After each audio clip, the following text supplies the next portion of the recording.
자, 오랜만에 또 온라인 수업을 시작해 볼까요? 오늘 애들 다 보내고, 여러분 오늘 다 집에 가셨고, 내일 1교시부터 정치 수업이라, 저는 학교에 남아서 수업을 찍고 있습니다. 자, 오늘은 여기에요. 정당을 통한 정치 참여, 요 파트 합니다. 정당을 통한 정치 참여. 여기 할 거예요. 정당 제도, 뒤에까지는 못할 것 같고요. 정당 제도 정도까지만 얘기를 하고, 이번 주 모르겠네요. 온라인 수업 동안 어디까지 할 수 있을지 잘 모르겠습니다. 일단 하는 데까지 해보죠. 하다가 시간 봐서 적당히 끊을게요. 자, 정당. 자, 우리가 정치에 참여하는 여러 정치 과정의 참여자들이 있습니다. 이 정치 과정의 참여자들 중에서 가장 중요한 애가 바로 정당이라고 얘기할 수 있어요. 왜냐하면 이 정당은 브릿지 역할을 하는 거예요. 누구랑? 자, 일반 국민들과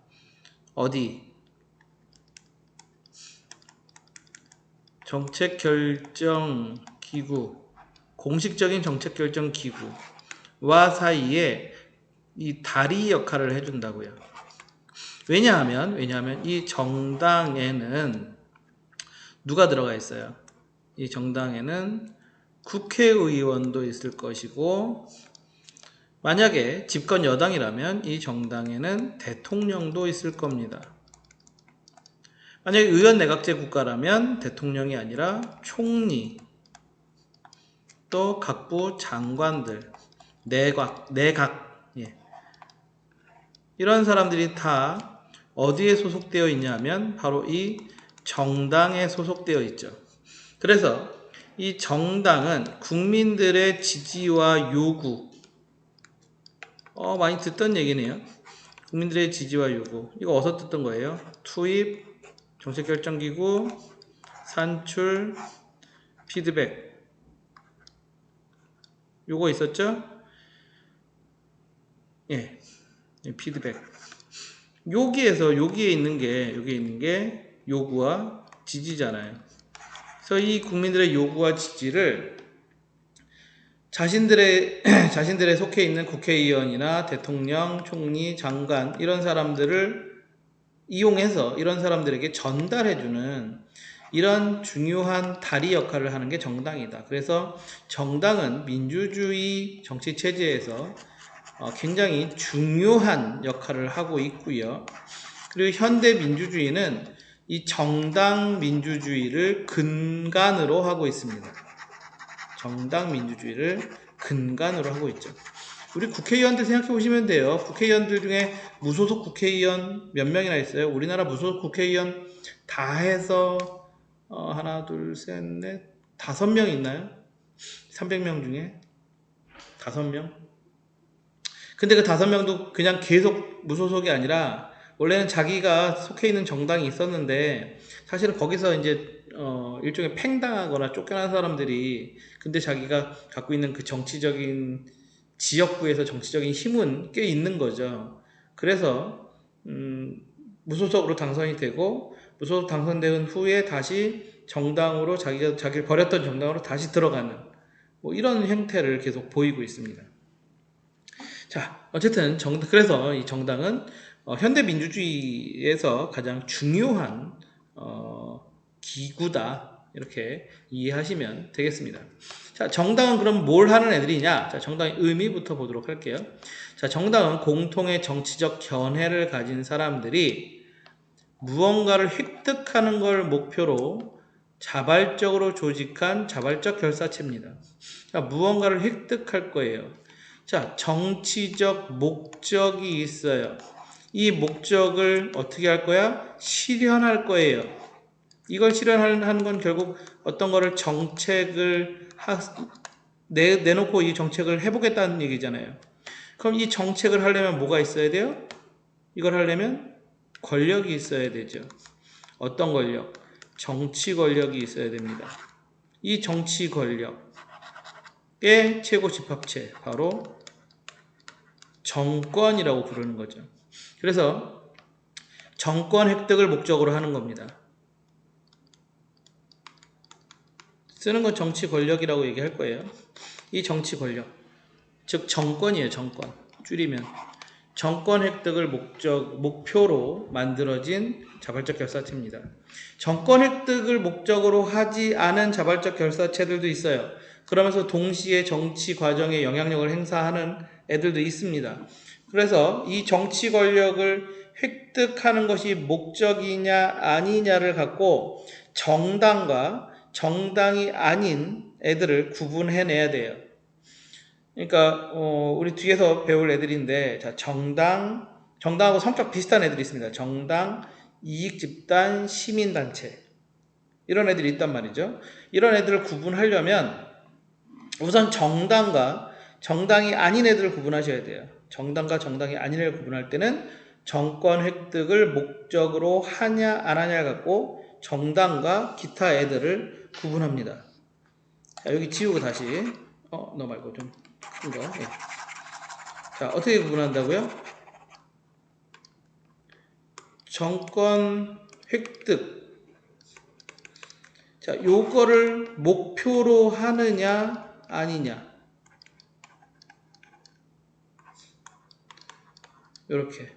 요렇게 목표하면 이건 정당이 되는 거고요. 목표로 하지 않으면 정당이 아닌 애들이 돼요. 여기서 근데 한 단계가 더 있습니다. 여기서 공익을 추구하냐 공익을 추구하냐 아니면 특수이익을 추구하냐, 요거에 따라서 공익을 추구하는 애들은 시민단체가 되는 거고요. 특수이익을 추구하면 이익집단이 되는 거죠. 요렇게 구분하셔야 됩니다. 요렇게 최종적으로는 3개로 나눠지는 거죠. 3개로는. 자, 정당하고 시민단체는 비슷해요. 왜냐하면 둘 다 공익을 추구합니다. 둘 다 공익을 추구해요. 하지만 정당은 정권 획득을 목적으로 하고, 정권 획득을 목표로 하고, 시민단체는 정권 획득을 목표로 하지 않습니다. 이렇게 구분하시면 되겠습니다. 자, 그래서 정권 획득을 목표로 하기 때문에 정당은 선거에 후보자를 내보내는 거예요. 선거에 후보자를 내보내서 당선을 시켜야 그거를 거기서 정권을 뭔가를 떨어뜨렸어요. 예. 그래야 정치 권력을 획득할 거잖아요. 국회의원을 많이 배출하든지 대통령을 배출하든지. 정권, 정치 권력, 권력. 자, 정당의 특징을 볼게요. 자, 정당. 그러니까 당연히 선거에 후보자를 공천하죠. 그 다음에 뭘 해요? 특수한 이익보다는 공공의 이익을 도모합니다. 자, 당연히 선거 때 공약 제시하고 이 공약을 실천해요. 그리고 여러 가지 정책을 내놓죠. 그래서 국민들의 평가를 받습니다. 이 평가가 바로 선거죠. 국민의 평가, 선거, 정치적 책임. 그래서 정치적 책임을 져요. 많이 듣던 얘기죠, 또? 많이 듣던 얘기죠? 뭐 할 때? 의원 내각제와 대통령제 얘기할 때 의원 내각제의 내각은 정치적 책임을 의회에 지고 대통령은 정치적 책임을 누구에게 져요? 국민에게 진다. 이런 거 있었죠. 자, 그러면 이거 의원 내각제. 그러면 자, 그냥 일반 국회의원들은 얘네는 정치적 책임을 누구한테 짓죠? 국민에게 집니다. 정당 정치적 책임은 누구에게 지죠? 정당에 누가 있어요? 일반 국회의원도 있을 수 있고 대통령도 있을 수 있죠. 누구에게 정치적 책임을 져요? 자기들을 뽑아주는 국민에게 정치적 책임을 진다. 물론 국민들이 정당을 뽑아준다라고 얘기하기는 좀 그렇죠. 하지만 이 정당에 소속되어 있는 이 정치인들을 뽑아주기 때문에 선거에서 승리하거나 패배함으로써 정치적 책임을 지는 거죠. 자, 그 다음에 정책을 개발하고 그 정책을 제시하고 그래서 그것을 통해서 정부 정책에 영향력을 행사하고요. 그리고 아까도 맨 처음 얘기했지만 국민의 의사를 정책에 연결하는 중요한 정치 조직으로 자리매김하고 있는 것이 정당입니다. 일주일 만에 찍으니까 또 약간 어색하네요. 참 힘들어요. 자, 그 다음에 이제 정당의 기능 가볼게요. 정당의 기능.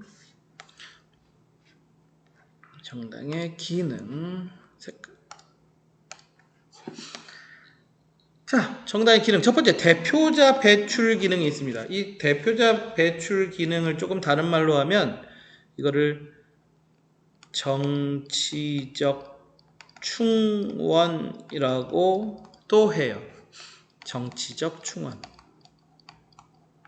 충원. 이거 무슨 뜻이에요? 충원하다. 야, 인력 충원해. 이런 말이잖아요. 인력 충원해.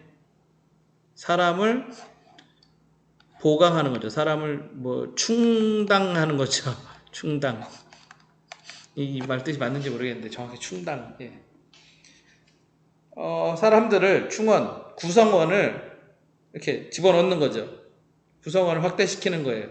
그걸 충원이라고 얘기하죠.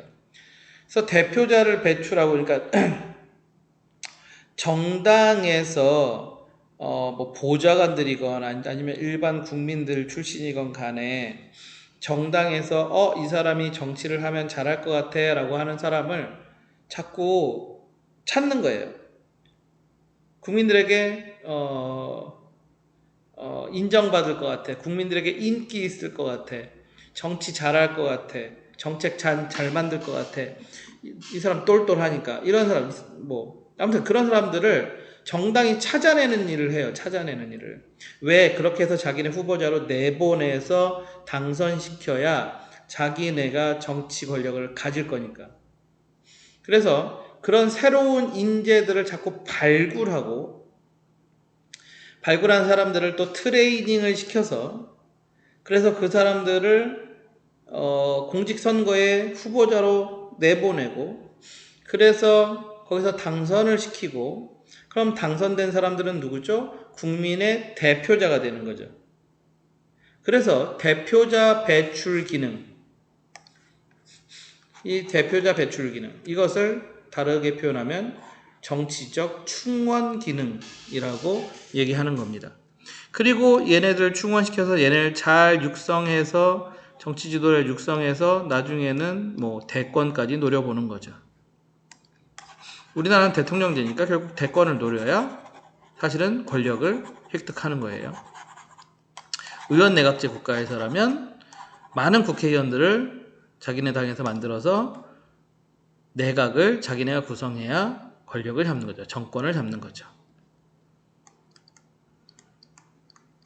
그건 정치적 충원.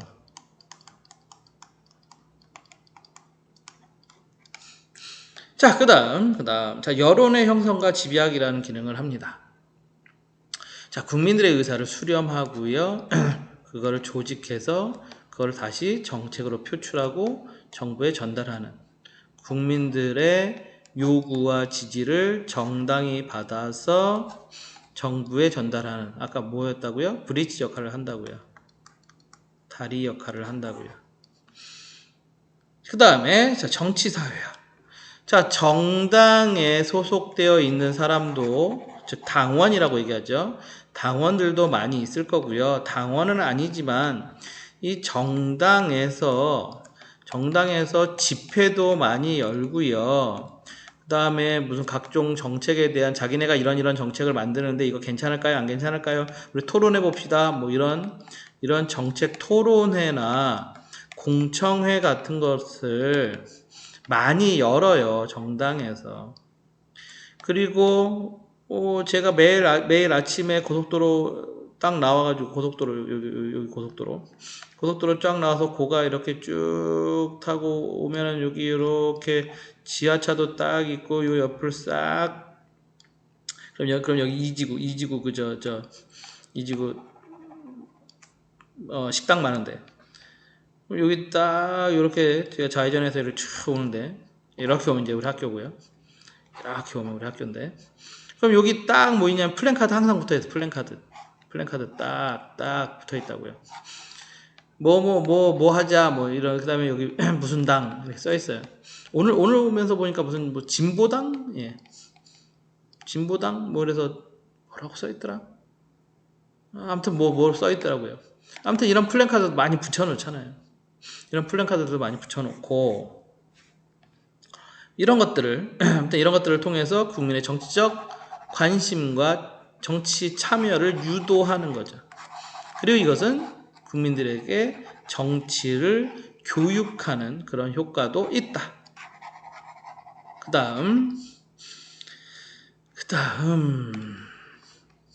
자, 정부와 의회 매개 자, 아까는 국민과 정부 또는 국민과 의회를 매개하는 역할을 했다면 지금은 정부와 의회를 매개해요.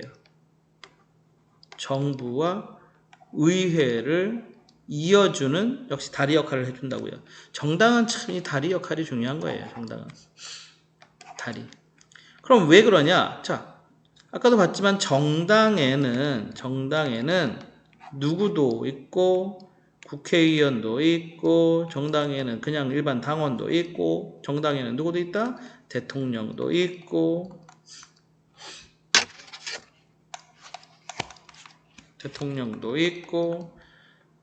다 이 정당에 소속되어 있단 말이죠. 물론 대통령이 없는 정당도 있지만 그래서 이 정당을 통해서 의회와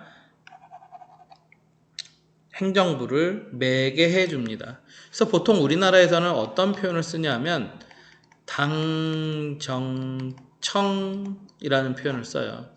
당정청. 그래서 당정청 협의 이런 용어를 씁니다.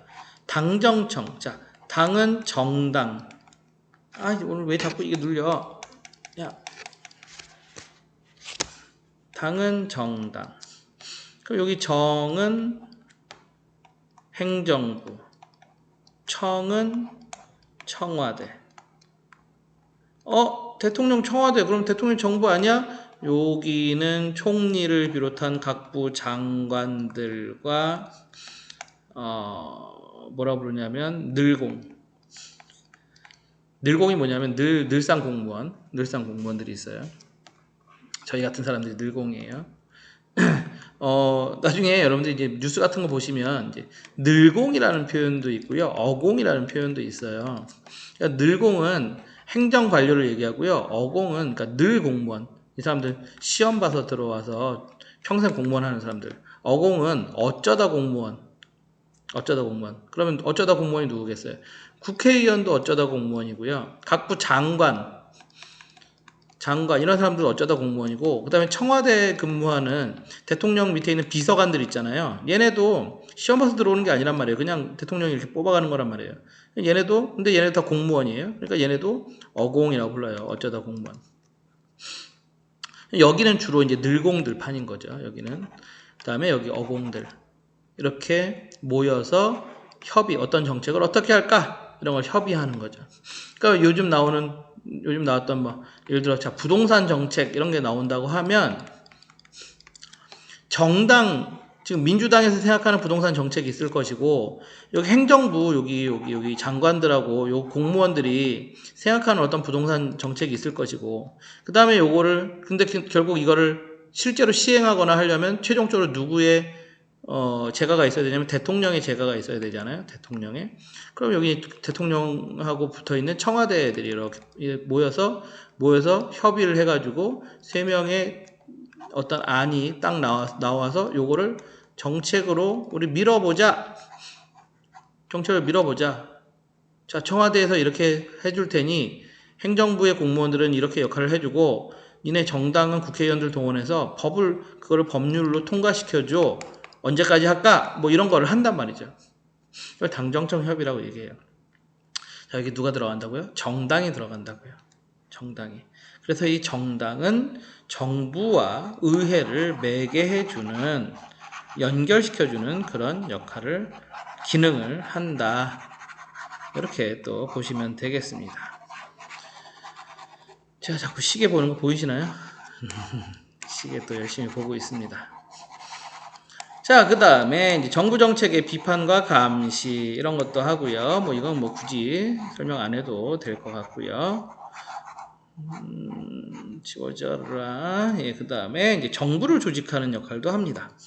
자, 선거에 승리해서 만약에 자, 대통령 선거에서 그걸 보통 우리 대선이라고 불러요. 대선에서 승리합니다. 대선에 승리하면은 이 대선에 승리한 후보가 대통령 선거 후보가 이제 당선인이 되겠죠. 당선인이 되고 이 당선인이 이제 정부를 인수해야 됩니다. 기존 대통령과 청와대로부터 정부를 인수하는데 그럼 이 인수를 할 때 대통령 혼자는 못하죠. 그 밑에 각부 장관들도 뽑아야 되고 청와대 비서실장도 뽑아야 되고 청와대 각종 행정관, 비서관, 무슨 수석 이런 사람들도 뽑아야 되고 뭐 국정원장도 뽑아야 되고 쭉 뽑아야 된단 말이죠. 그럼 이거를 만약에 제가 대통령 선거에 나가서 제가 당선됐어요. 그러면 제가 갖고 있는 인력풀 이거 여기에서 사람들 아무리 열심히 뽑아봐야 한 사람이 이렇게 데리고 있을 수 있는 이렇게 관계 맺고 있는 사람들의 인력풀은 좁잖아요. 근데 정당은 그거보다 훨씬 옛날부터 훨씬 많은 인력풀, 훨씬 강한 큰 인력풀을 갖고 있다고요. 기존에 컨택했던 사람들도 있고 어떤 사람들이 뭐 어떤 대학의 교수들이 있는데 이 사람들 옛날에 만나보니까 뭐 우리 쪽하고 맞는 것 같은데 아직 기회가 없었던 사람도 있고 뭐 등등등 인력풀이 있단 말이죠. 이 인력풀을 총동원해서 적재적소에 이제 심는 겁니다. 정부를 조직하는 거죠. 이렇게 해서 만약에 대통령제가 아니라 의원 내각제 국가라면 어떻게 하겠어요? 선거에 승리했어. 그러면 선거에 승리한 정당에서 누가 나와요? 총리가 나오고 각부 장관들이 나오고 해서 내각을 쫙 꾸리잖아요. 그게 바로 정부를 조직하는 거잖아요. 그게 누가? 정당이. 사람이 하는 게 아니라 정당이. 물론 뭐 또 따져보면 그 정당에 있는 사람이 하는 거긴 합니다만은 어쨌든 정당이. 자, 여기까지 정당의 기능 살펴봤습니다. 자, 이제 정당 제도로 가보도록 하죠. 자, 정당 제도. 오늘 여기까지 정당 제도까지 딱 할게요. 여기까지 할게요. 해보고요. 안 되면 여기까지, 되면 여기까지. 자, 정당 제도 보도록 하겠습니다. 자, 정당 제도는 일당제와 복수정당제가 있고요. 복수정당제는 양당제와 다당제가 있습니다. 일단 이렇게 구분하셔야 돼요. 여기서 여러분들이 조심해야 될 것은 다당제와 복수정당제가 같은 말이 아니라는 거예요. 다당제와 복수정당제는 같은 말이 아닙니다. 복수정당제 안에 그 밑에 양당제와 다당제가 있는 겁니다. 구분 잘 하셔야 돼요. 정당제도 그 밑에 일당제와 복수정당제가 있고 복수정당제 안에 양당제와 다당제가 있는 겁니다. 이걸 정확히 구분하셔야 돼요. 자, 그러면 일단 일당제와 복수정당제부터 살펴보도록 하죠. 자, 일당제는 정당이 하나다 라기보다는 사실은 하나예요. 일당제는요, 사실상 정당이 하나예요. 그래서 이게 보통 뭐냐면 독재예요, 독재. 이거 사실상 독재예요. 근데 전 세계 어느 나라를 봐도요, 자기네가 독재한다고 얘기하긴 싫죠. 그래서 사실은 일당제인데 몇 개 그 위성 정당을 만들어놔요. 그러니까 정권을 획득할 가능성은 전혀 없는 조그만 그냥 명목상 몇 개의 정당을 만들어놔요. 그래놓고 우리도 복수정당제야 이렇게 얘기합니다. 근데 사실은 일당제입니다. 그래서 요걸 어떻게 생각하셔야 되냐면 일당제는 이거예요. 정권 획득 가능성이 있는 정당이 하나만 있는 거예요. 여기를 잘 보셔야 돼요. 정권 획득 가능성이 있는 정당이 하나만 있어야 됩니다. 이게 여러 개 있으면 복수정당제예요. 자, 예를 들어볼게요. 여러분, 북한 어때요? 북한에 정당 몇 개 있는지 아세요? 여러분들이 알고 있는 북한에 있는 정당. 북한의 정당은 조선 노동당이 있습니다. 노동이라고 안 하고 노동이라고 그러죠. 조선 노동당이 있고요. 그 다음에 이름이 생각이 안 나요. 이름이 생각이 안 나요. 조선 무슨 천도교 어쩌고 정당이 하나 있고요. 아무튼 이름이 생각 안 나요. 그 다음에 또 조선 사회 어쩌당 이렇게 있어요. 그래서 북한이요, 정당이 명목상 3개예요. 근데 이런 정당에서 선거를 통해 정권을 잡는다? 말이 안 되는 얘기잖아요. 실제로는 누구만 존재해요? 실제 존재하는 건 얘만 존재한다고요. 그러니까 실제가 중요한 거예요. 실제가. 또 어디 있을까요? 그래서 얘네가 독재인 거예요. 그래서 독재. 우리 중국 있잖아요. 중국의 정당이 중국은 일단 중국 공산당이 있고요. 자꾸 오늘 이게 얘 또 왜 떨어지니? 미안해요. 자꾸 얘가 또 떨어지고 이걸 뭐가 눌려서 그걸 끌려면 ES 키를 눌러야 되는데 그 ES 키 옆에 얘가 있어가지고 비닐로 돼 있는 애가 있어가지고 자꾸 떨어져요. 아무튼 그렇습니다. 중국 공산당이 있고요. 그 다음에 아무튼 이름도 잘 모르겠어요. 중국 선진 어쩌고저쩌고 당이 있고요. 또 중국 아무튼 당이 많아요. 얘네 한 9개인가 돼요. 얘네 이름도 모르겠어요. 그러니까 왜 우리가 이름을 모르냐? 중국 공산당밖에 모르니까. 나머지 정당은 의미가 없어요. 중국에서 당대회 하면 중국 공산당 대회여지. 중국의 공식적인 정당, 공식적으로 정권을 잡을 수 있는 정당 하나밖에 없다고요. 중국 공산당. 그러니까 여러 정당이 있다? 아니에요. 이거는 명목상 거짓말이에요. 실제로는 없는 겁니다. 실제로는. 그래서 중국도 사실은 일당 독재예요. 일당 독재. 그러니까 정당이 여러 개 있는 게 중요한 게 아니고 정권 획득을 할 수 있는 정당이 하나만 있어야 돼요. 또 어디 있지? 싱가포르. 제가 싱가포르. 여러분 싱가포르 좋은 나라 같죠? 싱가포르 아주 그지 같은 나라예요. 제가 전부터 그랬잖아요. 아시아에 있는 국가들 중에서 민주주의 하는 국가 우리나라밖에 없다. 아시아에 있는 나라들 중에서 민주주의 국가 우리나라밖에 없다. 진짜로. 여러분 우리 자부심 갖고 살아야 됩니다. 자, 싱가포르 한번 볼까요? 싱가포르 싱가포르. 예, 아무튼 싱가포르라고 씁시다. 짧게. 싱가포르요. 아무튼 여당이 있어요. 얘네는 조그만 동네라 아무튼 당이 하나 있어요. 뭐라 부르다? 인민행동당인가? 아무튼 이런 당이 하나 있어요. 이 당이 있고요. 이 당 말고 싱가포르에 제일 유명한 여당 노동당이라는 게 있고요.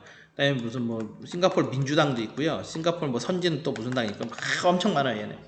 근데요. 싱가포르는 이 게리맨더링도 해놨고 게리맨더링도 해놨고, 그다음에 선거 제도를 또 이상한 선거 제도를 만들어놔가지고 오직 인민행동당만 당선되는 물론 선거는 해요. 선거를 합니다. 국민들이 직접 투표로 선거해요. 근데 오직 인민행동당만 당선돼요. 가끔 정말 가끔 노동당 여기서 가끔 당선되는데 얘네가 제가 알기로 89석인가 국회의원이 이렇게 돼 있는데 보통 이 인민행동당이 85석 정도 가져가요. 이건 얘네 선거 제도 자체가 이래요. 선거 제도. 거기에 언론 탄압도 엄청 심하고요. 싱가포르는. 그리고 얘네 뭐냐면 얘네 의원 내각제거든요. 의원 내각제. 그러니까 무조건 인민행동당이 무조건 이기는 거예요. 한 번도 바뀌어 본 적이 없어요. 한 번도 바뀌어 본 적이 없어요. 독재입니다. 싱가포르 독재 국가입니다. 특히 언론 민주주의 없어요. 얘네 언론 조작 얼마나 심한 나라인데요. 말도 안 되는 나라예요. 얘네. 경제가 좋다고 해서 무조건 좋은 나라가 아닙니다. 자, 일본 볼까요? 일본은 솔직히 정당의 제도 자체는 복수 정당제인데요. 일본은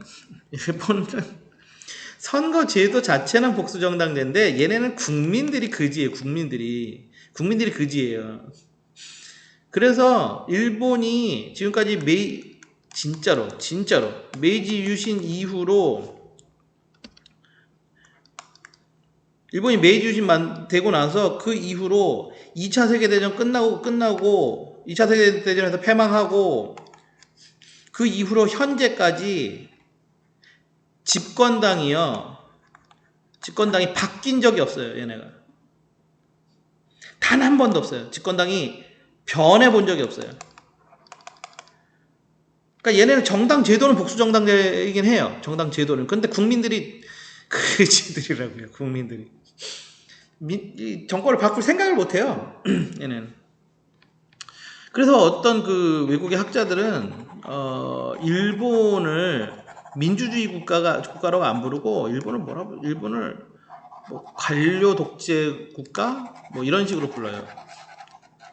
관료주의 독재 국가. 아무튼 정상적인 나라는 아니에요. 일본도 정치적으로 봤을 때 정치적 선진국 절대 아니에요. 아주 후진 나라예요. 또 딴 나라 얘기하다 보니 또 특히 또 일본의 정치 체제 뭐 얘기하고 아무튼 우리나라가 얼마나 민주주의 국가인가를 얘기하다 보면 또 이렇게 갑니다. 약간 국뽕 별로 안 좋아하는데 이쪽에서는 약간 국뽕이 생기더라고요. 제가. 자, 아무튼 이해하시겠죠. 이거는 명목상 정당이 많은 게 아무 의미가 없습니다. 이거는 정권 획득 가능성이 있는 정당이 여러 개가 있느냐, 오직 하나만 있느냐, 오직 하나만 있느냐, 이 차이예요. 자, 그러다 보니 정권 획득 가능성이 있는 정당이 하나밖에 없다 보니까 당연히 민주적 정권 교체 불가능하죠. 자, 국민의 다양한 정치적 의사 반영 곤란하죠. 독재의 가능성이 큰 게 아니라 독재예요. 사실은 독재 가능성이 큰 게 아니라. 근데 이게 또 책대로 해야 되다 보니 독재 가능성이 크다 이렇게 얘기하는데 독재 가능성이 크다 못해서 거의 99.9%는 독재한다라고 보시면 돼요. 이게 어떻게 독재 가능성이 크다고 얘기해요. 저는 이렇게 쓰고 싶지 않았어요. 그런데 온갖 교재들이 특히 EBS 교재에서 독재 가능성이 큼이라고 써놨기 때문에 어쩔 수 없이 저도 이렇게 표현을 하고 있습니다만은 실제로는 독재다 이렇게 보시면 됩니다. 자, 그 다음 이제 복수정당제 가보죠. 자, 복수정당제는 이제 다르죠. 정권 획득이 가능한 2개 이상의 정당이 서로 경쟁하는 겁니다. 자, 우리 생각해 보세요. 우리나라 정권 획득이 가능한 정당 2개밖에 없어요. 2개밖에 없습니다. 하지만 어쨌든 자, 우리 민주당, 그 다음에 우리나라 어디죠? 통합당, 이 둘이 경쟁하잖아요. 이 둘이 경쟁해서 여기서 대통령 냈다가 여기서 대통령 냈다가 여기서 대통령 냈다가 여기서 대통령 냈다가 이렇게 내고 이렇게 번갈아 내잖아요. 이렇게 서로 번갈아 내잖아요. 그래서 정권 교체가 가능하다라는 거죠. 자, 여러 정당들이 다양한 가치와 이념으로 서로 경쟁하고 이 경쟁을 통해서 국민들이 선택하고 이 국민들의 선택이 정권을 획득하게 만드는 거죠.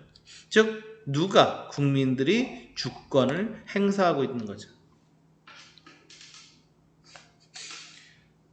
정권 획득이 가능한 정당이 2개 이상이 서로 경쟁하는 체제. 그걸 우리는 복수정당제라고 부릅니다. 이 복수정당제 안에 아까 어떻게 있었죠? 자, 다시 지우고 다시.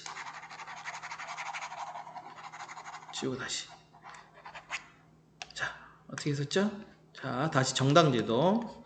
자, 정당제도가 있고 정당제도에는 1당제가 있고 복수정당제가 있다. 그리고 이 복수정당제 안에 다시 양당제와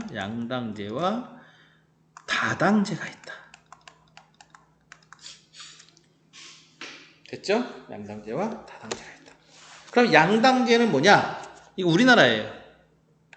미국이에요. 영국입니다.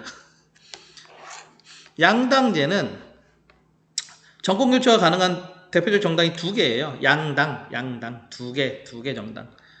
여기 양당제 쓰면 되겠네요. 2개예요. 정권 획득이 가능한 정당이. 우리나라 생각해 보세요. 우리나라 아까 어디죠? 민주당하고 통합당 빼고 대통령 당선되는 정당이 어디 있어요? 없어요. 두 정당밖에 없어요. 미국 볼까요? 미국 대통령 선거 나오면 딱 어디예요? 당나귀하고 코끼리. 민주당하고 공화당. 딱 2개예요. 영국 볼까요? 영국 정권 획득해서 내각 구성할 수 있는 정당 어디 있죠? 보수당하고 노동당. 이거 2개밖에 없어요. 이렇게 경쟁하는 거예요. 이렇게 두 정당이 서로 경쟁하는 겁니다. 이게 양당제예요. 쉽게 얘기하면 양대 정당제. 2개. 자, 그럼 양당제. 양당제가 어디서 또 들어봤는데 어디서 들어봤을까요? 여러분 잘 기억나셔야 돼요. 양당제 어디서 들어봤을까요?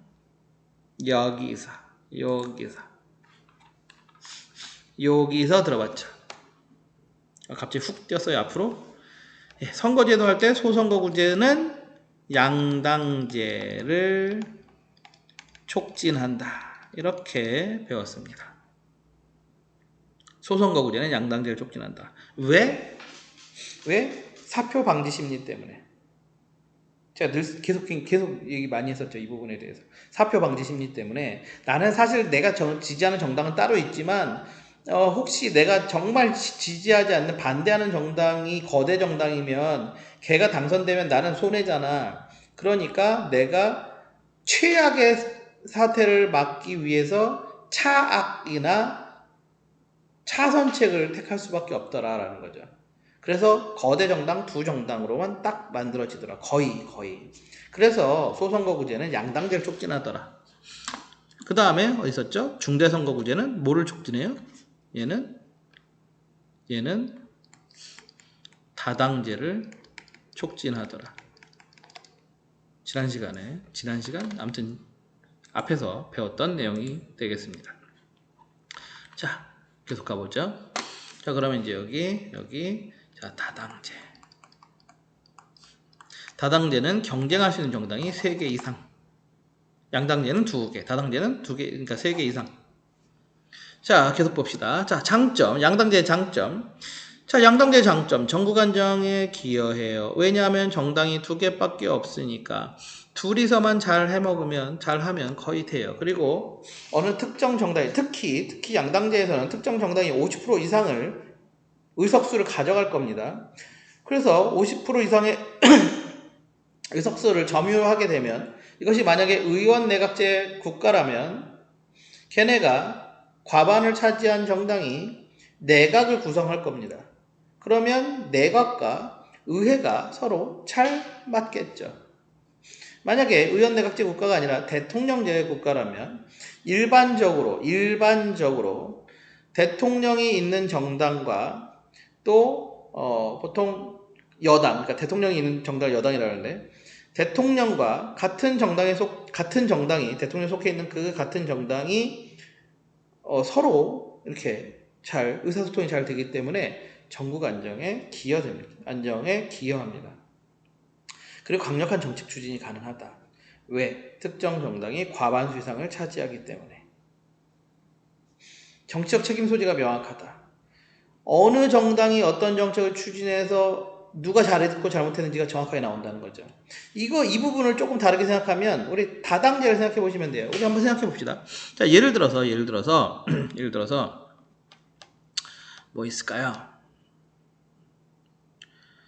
자, 예를 들어 부동산 정책. 요즘 부동산 핫하니까. 여러분들 모르시겠지만 요즘 부동산이 핫합니다. 물론 저는 부동산이 없습니다. 예, 저는 부동산이 없어요. 자, 부동산 정책을 내놓는다고 한번 해봅시다. 이 부동산 정책을 내놓는데 여기에서 예를 들어 이번에 세금을 엄청 이제 세금을 매길 거예요. 근데 이 세금 먹이는 거에 대해서 지금 예를 들어 민주당은 찬성하고 통합당은 반대한단 말이죠. 그러면 어느 정당이 찬성하고 어느 정당이 반대하는지가 명확하게 나오잖아요. 그런데 만약에 이렇지 않고 정당이 이거 말고 무슨 A, B, C, D 막 정당이 엄청 많다고 생각해 보세요. 그래서 어느 정당도 과반수를 획득하지 못했어요. 그러면 A정당이 찬성하고 뭐 B정당이 찬성하고 C정당이 찬성하고 D정당이 찬성할 수도 있지만 A정당이 찬성하고 B정당은 찬성 안 하고 C정당은 뭐 니네가 혹시 우리가 추구하는 뭐를 받아주면 우리도 요거 찬성해 줄게 뭐 이런 딜을 걸단 말이죠. 이런 딜을 특히 의원내각제 국가라면 연립내각을 생각해 보시면 돼요. 연립내각. 그래서 이 어떤 정책이 진짜 A당이 추진하는 건지 B당이 추진하는 건지 뭐 C당은 거기에 발을 걸쳤는지 안 걸쳤는지 이런 것들이 군소정당들이 엄청 많아서 막 이렇게 거기서 서로 막 전략적인 제휴를 하고 막 연합을 하고 어떤 법을 우리가 받을 테니 그러면 니네가 우리 법 받아줘 뭐 이런 식의 막 하나 받고 하나 더 뭐 이런 걸 자꾸 한단 말이죠. 묶고 더블로 가 막 이런 거 한단 말이죠. 그러면 그렇게 되면 도대체 이 정책을 어느 정당이 추진하는 건데 이걸 알기가 되게 어려워요. 근데 양당제는 두 정당 둘 중에 한 놈은 한 거고 한 놈은 싫어한 거예요. 한 정당은 하자 그런 거, 한 정당은 하지 말자 이랬을 거라고요. 그러니까 정치적 책임을 분명히 국민들이 얘네 정당이 이거야 라고 분명히 알 수 있다는 거죠. 자, 그 다음에 유권자가 선거 때 정당을 선택할 때 쉽습니다. 쉽잖아요. 둘 중에 하나만 찍으면 돼요. 선택지가 1번, 2번밖에 없다고요. 얼마나 쉬워. 다당제로 가면 정당이 너무 많아요. 어느 정당을 찍어야 될지 모르는 그런 일들이 생기죠.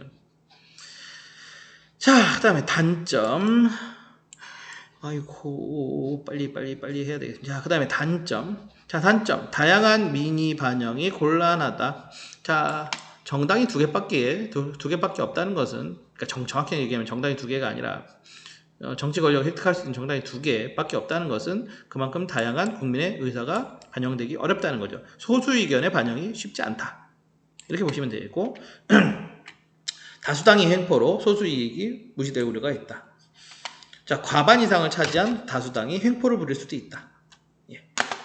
그 다음에 유권자가 여러 정당을 선택하지 못하고 선택의 폭이 좁다. 장점으로 보자면 유권자가 정당을 선택하기가 쉽다고, 단점으로 보면 유권자가 정당을 선택할 범위가 좁더라. 자, 그 다음에 양당 간의 대립 시 중재가 어렵다. 이거는요, 이 부분은 우리가 설명도 필요 없어요. 이거는. 이거 설명도 필요 없잖아요. 우리 맨날 보는 거잖아요. 여러분 맨날 보세요. 맨날 민주당하고 통합당하고 쟤네 맨날 싸우잖아요. 맨날 지지고 볶잖아요. 얘네. 맨날 지지고 볶아요. 이런 거죠. 그냥 반대야. 이런 거 너무 많잖아요. 쟤네가 이렇게 하지? 쟤네가 이거 좋대? 그럼 우린 무조건 싫어. 이 둘 사이에 맨날 이러잖아요. 그러다가 뭐 안 돼? 그럼 국회 밖으로 나가가지고 우리 안 해. 이러고 밖에 나가버리고. 여러분 지금 국회의원 선거 치르고 지금 국회가 열리질 못해요. 국회가 열리질 못해요. 둘이 싸워대냐고. 개원을 못하고 있어요. 지금 국회가. 아주 전형적이에요. 양당 간의 대립시 중재가 어렵다는 거. 특히 우리나라처럼 이념적으로 너무나 다른 두 정당이 이렇게 싸우고 있으면 사실 안 달라요. 또 스트레스 받네. 여러분 진짜 따져보잖아요. 아니야 이러면 또 시간 엄청 가잖아요. 근데요 진짜 그냥 이렇게만 얘기하고 갈게요. 진짜 따져보잖아요. 둘이 똑같은 정당이에요. 둘이 따져보면 통합당하고 민주당하고 둘이 똑같아요. 둘 이렇게 해보잖아요. 둘의 어떤 정치적 색깔을 따져보면 둘이요 이렇게 있고 이렇게 있어요. 이만큼이 교집합이에요. 둘이 민주당하고 통합당하고 이만큼이 교집합이에요. 근데 서로 틀린 거 요만큼 요거 갖고 둘이 지지고 볶고 싸우는 거예요. 맨날. 이거 좀 아는 사람들이 좀 쳐다보면요 웃기고 자빠진 겁니다. 아이고 죄송합니다. 예, 웃기는 얘기예요. 제가 또 흥분해가지고 또 튀어나왔네요. 자 여기 어디죠? 자 여기 양당제, 여기 다당제. 자 양당제 대표적인 국가 아까 얘기한 미국, 영국, 대한민국 대표적인 케이스. 셋 다 소선거구를 채택하고 있다. 자 다당제로 가보죠. 자 경쟁할 수 있는 정당이 3개 이상이고요. 당연히 국민의 다양한 의견이 반영될 수 있고 당연히 소수자 이익이 보호되죠. 유권자가 정당 선택할 수 있는 범위 넓죠. 정당 간 대립 시 중재가 쉽습니다. 왜냐하면 A 정당하고 B 정당하고 싸워. 우리 여기 C 정당이 딱 둘이 니네 왜냐하면 어느 한쪽도 사실 과반을 차지하기가 안 되잖아요. 어느 한 정당도. 그러니까 누군가하고 자꾸 연합해야 된단 말이죠. 누군가하고는 자꾸 손을 잡을 수밖에 없어요. 대화하고 토론할 수밖에 없어요. 그래서 저는 사실상 우리나라는 좀 다당제로 가야 된다고 봐요. 왜냐하면 우리나라는 이게 양당제 좋은데 우리나라는 이게 너무 세단 말이죠. 어디 갔어 이거. 우리나라는 여기서 오는 요 문제에서 오는 이게 아주 피바다예요. 진짜 빨간색 칠하다 보니 갑자기 피바다가 생각났는데. 그래서 이걸 치료하고 우리 앞으로 우리 좀 대화, 토론, 양보와 타협으로 가려면 그런 정치 문화가 성숙하려면 다당제로 일단 한번 가야 된다라고 저는 개인적으로 생각하고 있습니다. 자, 단점. 이거 맨날 나오는 얘기죠. 군소정당이 난립하면 전국 불안할 수 있죠. 그러다 보면 강력한 정책 추진이 곤란합니다. 왜냐하면 과반이 안 되기 때문에. 그럼 어떻게 해요? 보통 연립 정부를 의원 내각제라면 연립 정부를 그게 아니더라도 법안을 만들 때 서로 전략적 제휴를 해야 되기 때문에. 자, 그 다음에 정치적 책임 소재 불명확하죠. 똑같은 얘기죠. 이러니까 대표적인 나라 독일, 프랑스, 이탈리아 같은 곳입니다.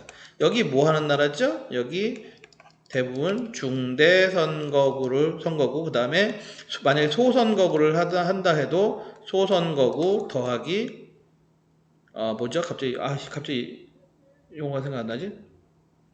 그거 뭐라 할지 갑자기 용어가 생각 안 나요. 지금 수업 끝내주려고 그러니까